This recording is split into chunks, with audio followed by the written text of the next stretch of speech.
Retro Lunch Break with Nick and Rick. Yes. Hello and welcome to another exciting episode of Retro Lunch Break, the podcast. This is single player mode. Since the pandemic has come upon us and Nick and I can no longer be in the same room together with our third party member, Eddie, I have decided to take it upon myself to try to create content on my own to add to our channel. And so this is a podcast being done solely by myself, hence single player mode. Now, I want to start off with talking about what's happened this week. This is the week ending in September 19th, and there was two major showcases being done by Sony PlayStation and Nintendo. And I want to talk about the announcements that were done by Nintendo. Spoiler alert, everything that was announced by the Nintendo partners, everything that was announced in that video showcase, unfortunately, nothing was for me. Although, as soon as I heard from Nick, he thought that I would be interested in something. He thought there was something there for me. Whereas I know in the first thing that was shown, which was Monster Hunter, I immediately knew that Nick was going to be excited for that. That's a title that he enjoys, and I know he has played, I want to say he's played almost all of them. I knew that he was going to be excited for that announcement. Whereas for me, it was not something that I look forward to. Not to say that's not a great game. It's just not my cup of tea. I have tried to play Monster Hunter Unite on the PSP, and I have tried to play that with Nick and with another party member too, and it just didn't do it for me. I know that it's a great title, and it was given to me as a gift because the person who had given to me knew that I love Phantasy Star, and I've heard Monster Hunter being equated to that because it has sort of the same gameplay. But again, still, it just wasn't my. I just didn't get into it then. I tried to get into the last title on the PS4, which I think is Monster Hunter Freedom, and I just can't. I can't get into it. I've tried it. I just can't do it. So again, when I saw this was first announced by Nintendo, I knew that Nick was going to be excited about this. And yet when he came and contacted me about what was announced, he thought that I would be excited for Monster Hunter Stories 2. Now, at first I was very confused because I don't understand why. So as he explained to me, Monster Hunter Stories 2 has more RPG elements to it, and that is more my cup of tea. But again, I don't think that I will give this a shot. Not to say that it's not a great game. It probably is a great game. And if you love Monster Hunter and you love RPGs, this is probably the title for you. Now, moving on to the next title that was announced, one of the more beautiful ones I want to say that I saw coming out of that trailer was Ori and the Will-O-Wisps. Now, it seemed like this was like a big announcement for Nintendo because it was the last thing that was shown in the showcase. Unfortunately, I don't know anything about this title too.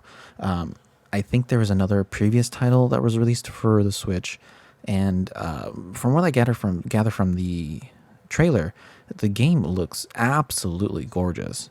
But the gameplay that was shown to me, it's not something that I'm looking for right now. So if this is probably a game for you, then I hope that it's everything that you want it to be. But for me, this was just another pass. Another title that was announced, is Hades. And Hades looked really cool. It looks like a sort of mixture of Diablo with a Greek storyline, which was pretty cool. Now, this game kind of piqued my interest because I do love the Diablo games. I've played every single one, and I've loved them and enjoyed them immensely. This one looked like it'd be as much fun as Diablo, but it's not something that I need right now. And I think that if the latest Diablo title doesn't come out for the Switch, then I could probably get this title and be very happy with it. Moving on to the next title is Disgaea 6. Now, I haven't played any of these titles, and I'm not going to play this title either. I don't know anything about it. This is just a title that I've never known much about. We'll just move on. Going on to the next title is Rune Factory 5.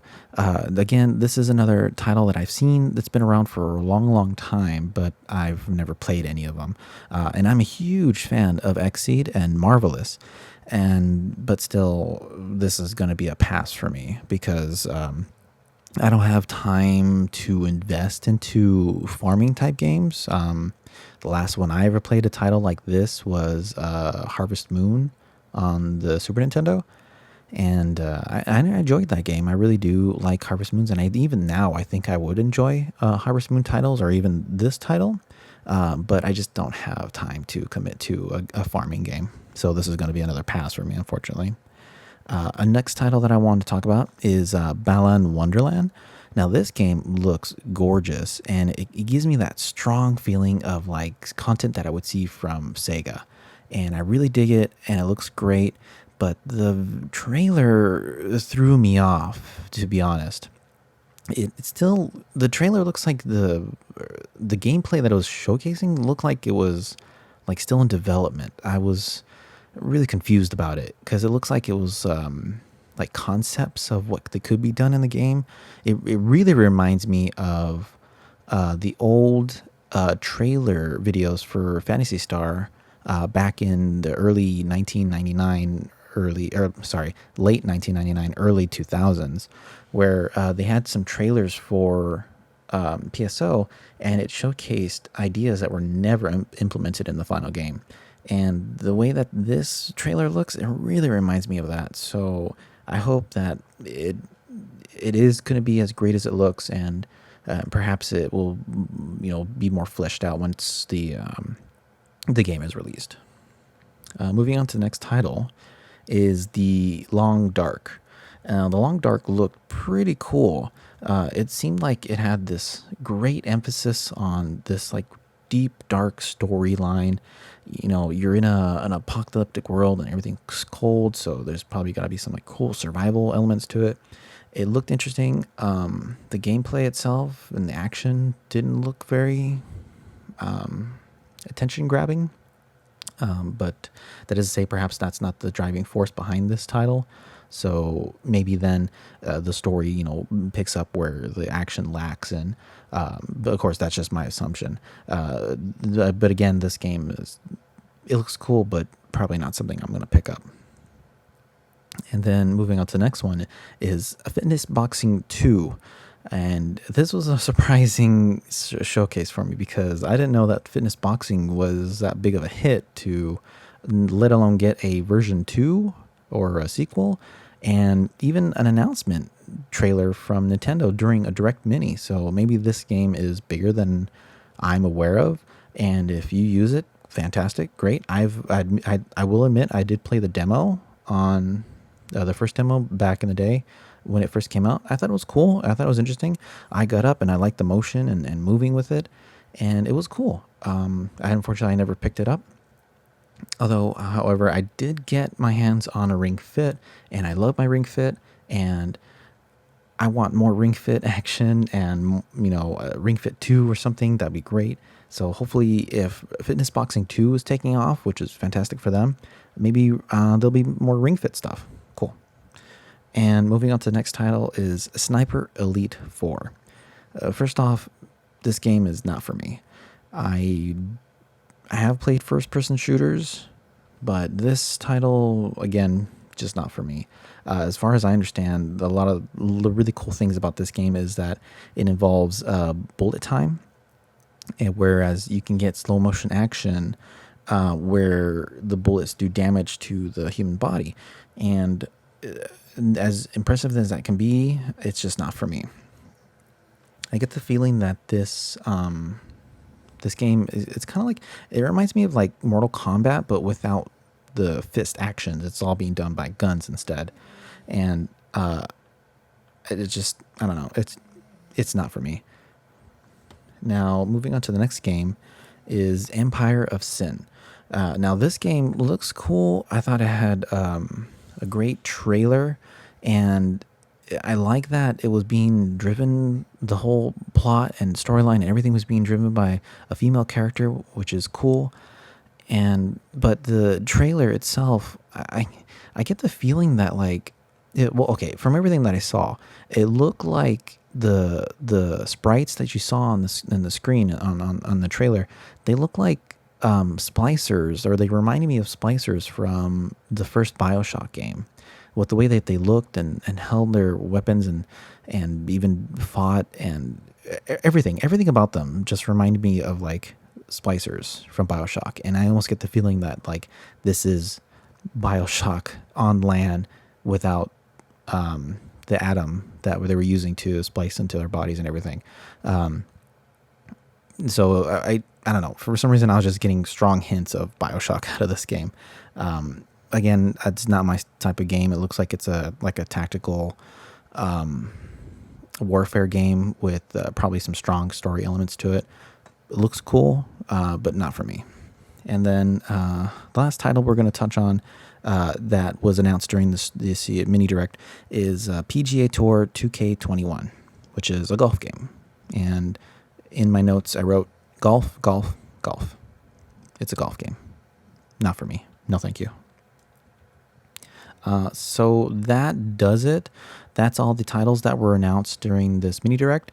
And as I mentioned at the beginning of this, it's just not for me. Nothing here was unfortunately what I was hoping to see, what I really want to see. I want to see more of, which is Age of Calamity, Hyrule Warriors, Age of Calamity, and probably more information. I'd love to see more information about Bravely Default. And I don't know who I would. Well, okay, we'll leave it at those two. Those are the ones that I was really looking forward to. Which is, I guess I shouldn't have been expecting, because it's a mini direct with the partner showcase. So it's all about the independent developers out there. But I mean, with my opinions aside, what was coming out looks fantastic, and I'm sure there's an audience for it. But for this gamer, unfortunately, there was nothing there. With Nick, however, I hope that he does get his hands on both of the Monster Hunter games, and I hope he enjoys them very much, and encourages. And I hope this will encourage him to get on the mic and talk about it. Talk about it either himself, like I'm doing in single player mode, or maybe with me if we can figure something out.